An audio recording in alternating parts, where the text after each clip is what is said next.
Qu'est-ce que fait la raison? Qu'est-ce qu'elle fait?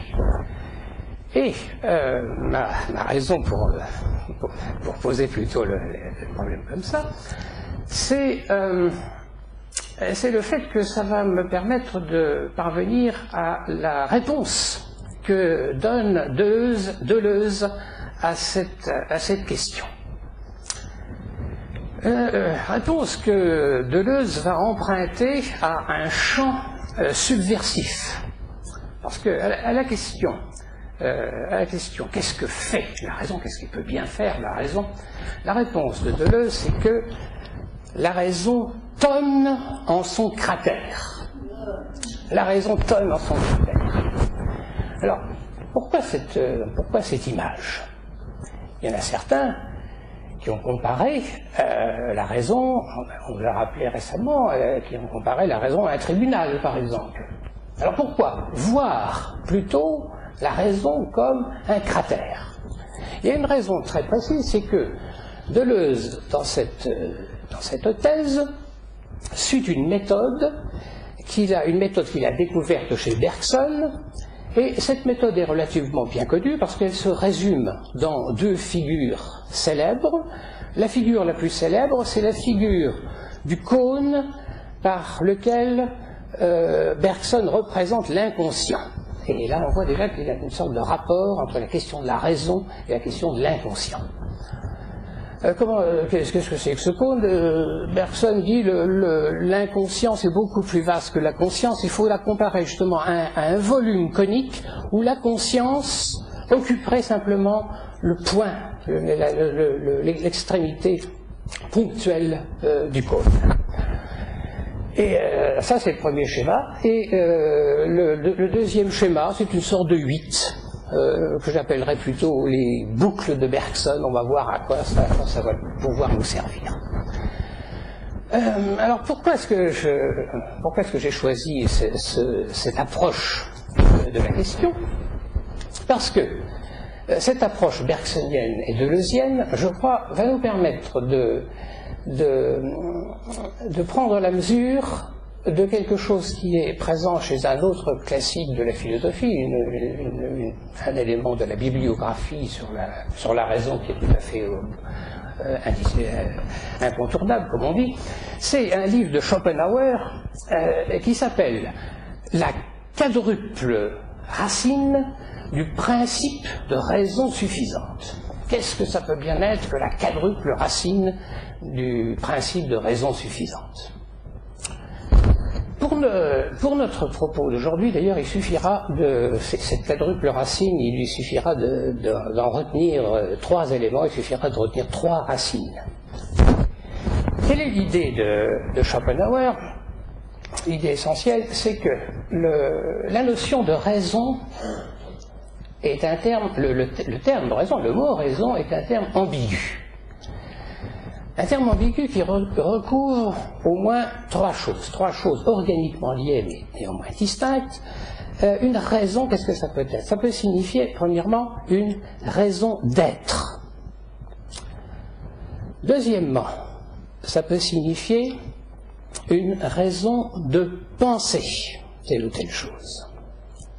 Raison d'être, raison de penser. Et troisièmement, une raison, ça peut être une raison d'agir. Une raison de faire quelque chose. Bon. Donc ça, c'est une signification essentielle. Ça peut être dit dans le langage des doctes, n'est-ce pas? C'est ce qu'on appelle la ratio essendi, la ratio cognoscendi et la ratio agendi. Voilà.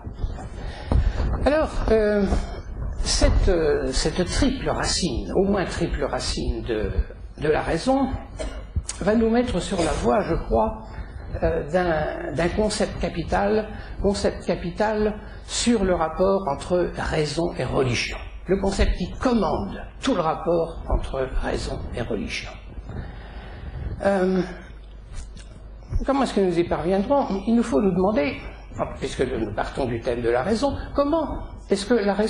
pourquoi est-ce qu'elle se diffracte ainsi? Pourquoi est-ce qu'il y a raison d'être, raison de penser et raison d'agir?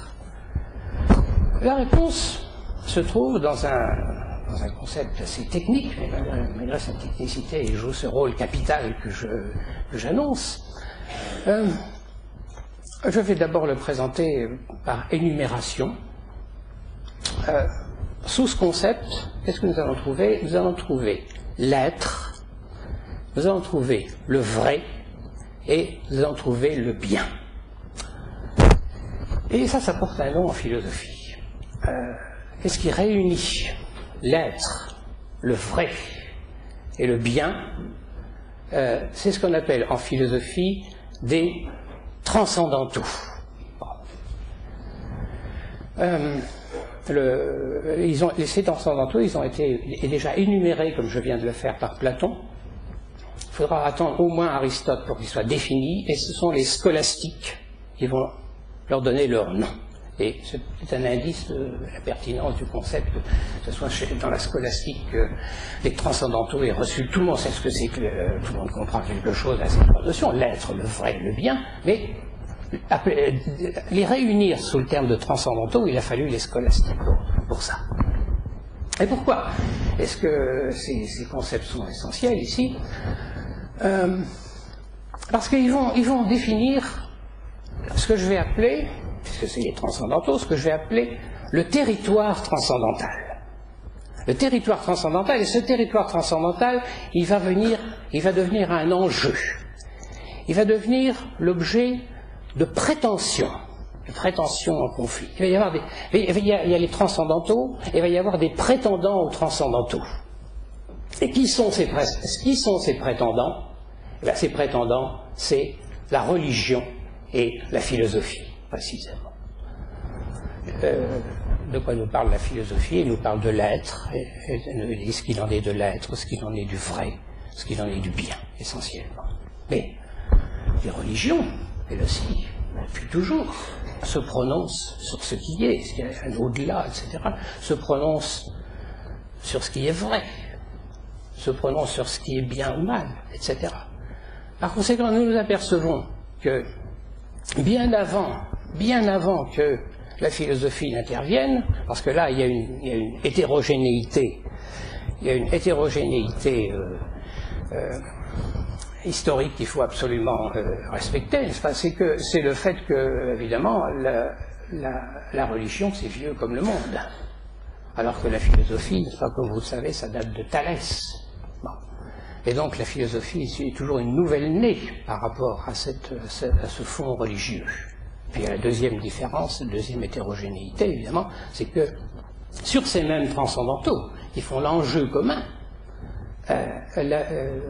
là où la philosophie va apporter des questions, comme on vient de nous le dire, la philosophie, la religion, elle, depuis toujours, elle apporte des réponses.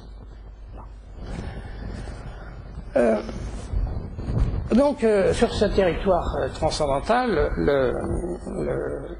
les deux prétendants transcendantaux. Et ça nous explique déjà l'espèce de diffraction de la raison que Schopenhauer a relevée, n'est-ce pas? Pourquoi cette diffraction?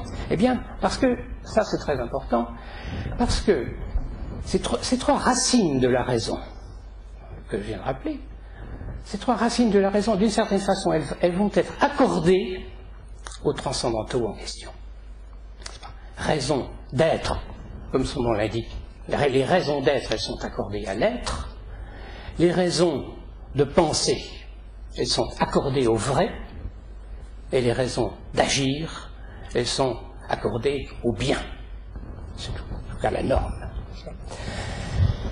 Alors,